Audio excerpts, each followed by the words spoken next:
प्यारे बच्चों, नमस्कार। आज की कक्षा में आपका स्वागत है। आज हम अध्ययन करेंगे 8वीं कक्षा के लिए मैंने कुछ इम्पोर्टेंट प्रश्न छांट करके एक सीरीज बनाई है प्रश्नों की, जिसमें से आपकी जो है महत्वपूर्ण प्रश्न है जो कल परीक्षा होनी है। हो सकता है उसमें से कोई प्रश्न आ जाए, आपकी तैयारी बढ़िया हो, परीक्षा की दृष्टि से महत्वपूर्ण प्रश्न। तो एक बार हम इनको पढ़ते हैं, देखिए। और अभी तक जिन बच्चों ने अपने चैनल को सब्सक्राइब नहीं किया है वे चैनल को सब्सक्राइब अवश्य कर लें और साथ में बेल आइकॉन का जो बटन है उसको प्रेस कर दें, ताकि जब भी नई वीडियो डले और आपसे संबंधित हो तो आप उसको देख सकें। तो इसमें मैंने जो है देखिए कक्षा 8वीं अभ्यास प्रश्न पत्र बनाया है। इसमें जो है सबसे पहले प्रश्न नंबर 1, वृक्षापदस्य पर्यायपदम अस्ति। अब वृक्षः का अर्थ होता है पेड़। इस पद का पर्यायवाची पद इनमें से कौन सा है वो हमें लिखना है। जैसे पुष्पः होते हैं फूल, वातः और लता, पादपः। तो पादपः होते हैं पेड़, यानी कि वृक्ष पद का पर्याय होता है पादपः। इसके बाद देखिए प्रश्न नंबर 2, ये प्रश्न है। इसमें मैंने पूछा है कि पितृ शब्द से सप्तमी द्विवचने भवति। पितृ शब्द के सप्तमी विभक्ति के द्विवचन में रूप क्या बनेगा। यानी आपको पितृ शब्द है, मातृ शब्द है, वो भी रूप याद करनी चाहिए। ये एक समान होते हैं, जैसे पितृ, मातृ, भ्रातृ और सवसरी, ये चारों रूप जो है एक समान चलते हैं। जैसे तो इसमें पूछा है सप्तमी द्विवचन में क्या बनेगा, तो सप्तमी द्विवचन बनता है पित्रोः। इसके बाद देखिए प्रश्न नंबर 3, इसमें पूछा गया है कि खाद धातु लिट लकारे रूपम भवति। खाद धातु के लिट लकार में रूप होता है। इसमें 4 रूप लिखे हुए हैं, देखिए। तो सबसे पहले है खादती, जो लट लकार में बनता है, खादती खाद है, खादंती। उसके बाद खादेत, ये बनता है विधिलिंग लकार में, जैसे खादेत, खादेताम, खादेयु, इस प्रकार से इसके रूप चलेंगे। और खादतु, ये लोट लकार में बनता है, खादतु, खादताम, खादंतु। और खादिष्यति, हाँ, खादिष्यति लिट लकार में बनता है, लिट लकार में बीच में शय आ जाता है, तो ये लिट लकार का रूप है। तो इसमें पूछा है खाद धातु के लिट लकार का रूप कौन सा है, तो इसका उत्तर आएगा घ। इसके बाद देखिए प्रश्न नंबर 4। प्रश्न नंबर 4 में पूछा गया है कि खालिस्तान परितः गृहाणी संति, और एक स्थान की पूर्ति में करनी है। और दिए हुए हैं कि देवालय है, देवालीन, देवालयात, देवालयम। तो इसमें भी जो 4 नंबर ऑप्शन है वो इसका उत्तर होगा देवालयम। क्यों होगा, क्योंकि परितः उपद जहाँ भी आ जाएगा वहाँ हमेशा द्वितीय व्यक्ति का प्रयोग होगा। अभितः, परितः, समया, निक्सा, हा, धिक, इन सब के साथ द्वितीय व्यक्ति का प्रयोग होता है। इसके बाद देखिए प्रश्न नंबर 5, खालिस्तान और दुष्ट ब्रैकेट में दिया हुआ है धिक। तो अब धिक के साथ, अभी बताया था मैंने, धिक के साथ भी द्वितीय लगती है। अभितः, परितः, समया, निक्सा, हा और धिक। तो इसमें द्वितीय बनेगा दुष्टम, इसका उत्तर आएगा दुष्टम।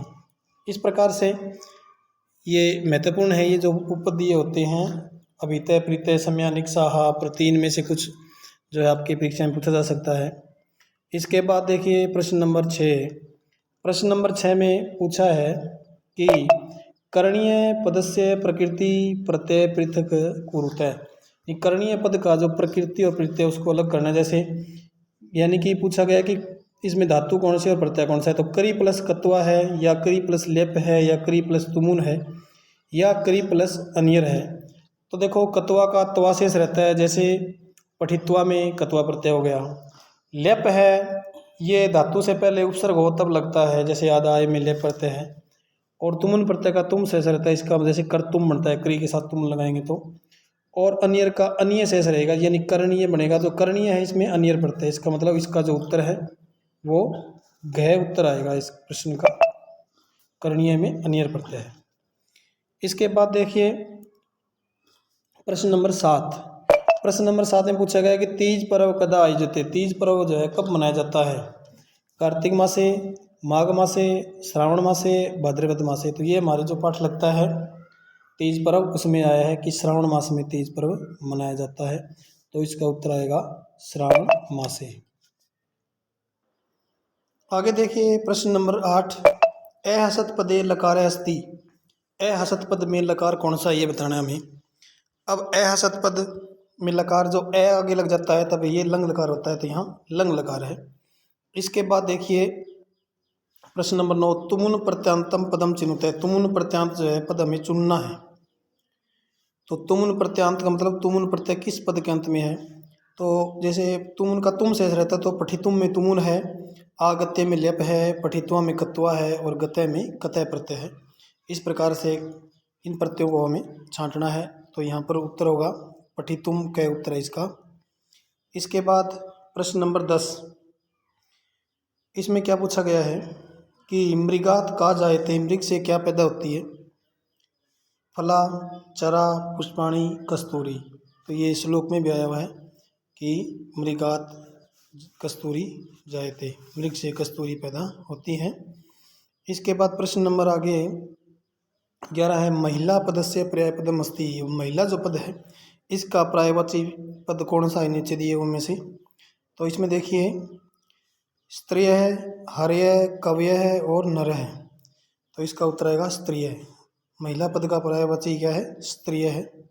इसके बाद प्रश्न नंबर 12, इसमें पूछा गया है कि प्लास्टिक प्रयोगेण महती क्षति भवति।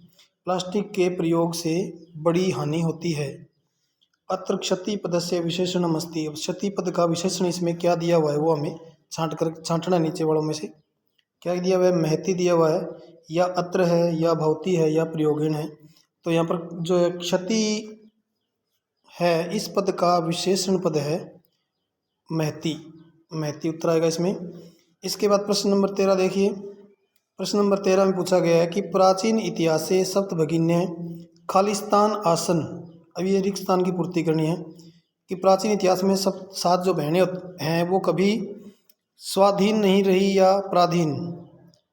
तो इसमें आएगा स्वाधीन रही या पराधीन, तो ये स्वाधीन आएगा इसमें। इसके बाद देखिए प्रश्न नंबर 14। प्रश्न नंबर 14 में पूछा गया है कि वस्त्र पूतम खालिस्तान पिबेत। वस्त्र से छान करके खालिस्तान पीनी चाहिए। ऑप्शन है दुग्धम या जलम, दूध पीना चाहिए या जल। तो इसका उत्तर आएगा जलम माने जल। इस प्रकार 25 जो पद है इसकी संस्कृत बनानी है। 25 को संस्कृत में क्या कहते हैं, पंचविंशति ही, क्योंकि गिनती से भी आपके प्रश्न पेपर में पूछे जाएंगे। तो मैंने ये सैंपल के तौर पे लिखा है, गिनती आप याद कर लेना जितनी आपके 100 तक लगती है, गिनतियों में से भी पूछा जाएगा प्रश्न। इसके बाद देखिए आर्यभट्ट आर्यभट्टियम रचितवान, और इसमें रेखांकित पद दिया हुआ है आर्यभट्ट, इसके नीचे रेखा है। तो रेखांकितम पदम अस्ति, रेखांकित जो पद है वो क्या है ये बताना हमें। क्या है, संज्ञा है, सर्वनाम है, विशेषण है या क्रियापद है। तो जो आर्यभट्ट है वो संज्ञा पद है। इसके बाद देखिए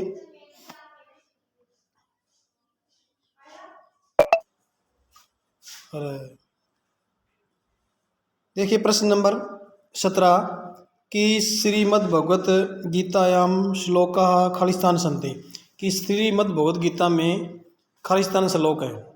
ऑप्शन दिए हुए हैं सप्त शतकम और पंच शतकम, यानी 500 या 700।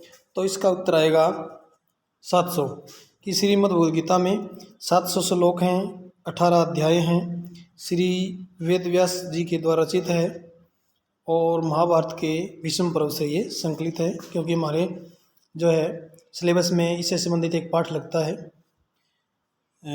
सर्वत्र दर्शन है शायद, जो गीता से संबंधित है। तो एक प्रश्न मैंने वहाँ से भी लिया है। इसके बाद देखिए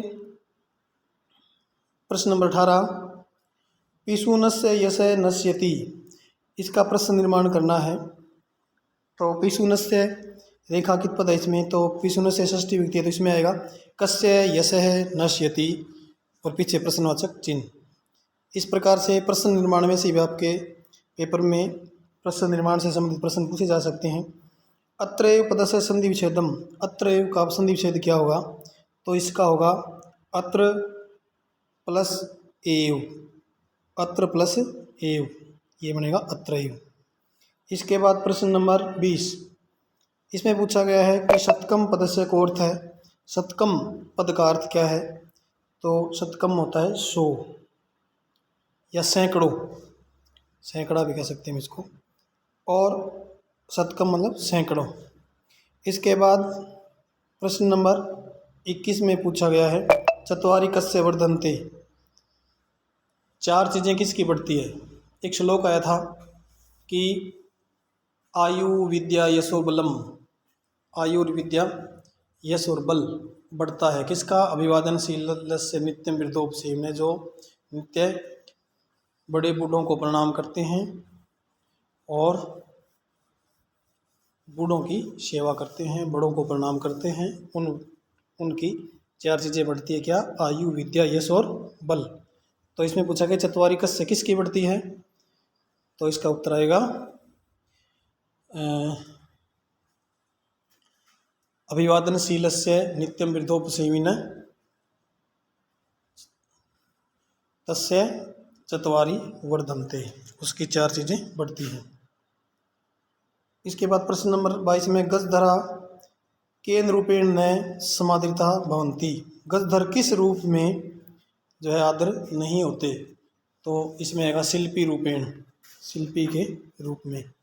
इस प्रकार से जितना समय मिला मैंने जो प्रश्न बनाए हैं परीक्षा की दृष्टि से काफ़ी इम्पोर्टेंट है, और इनसे संबंधित इनके आसपास के इस प्रकार से आप तैयारी करना कि आपके जो अच्छे अंक आए। तो धन्यवाद।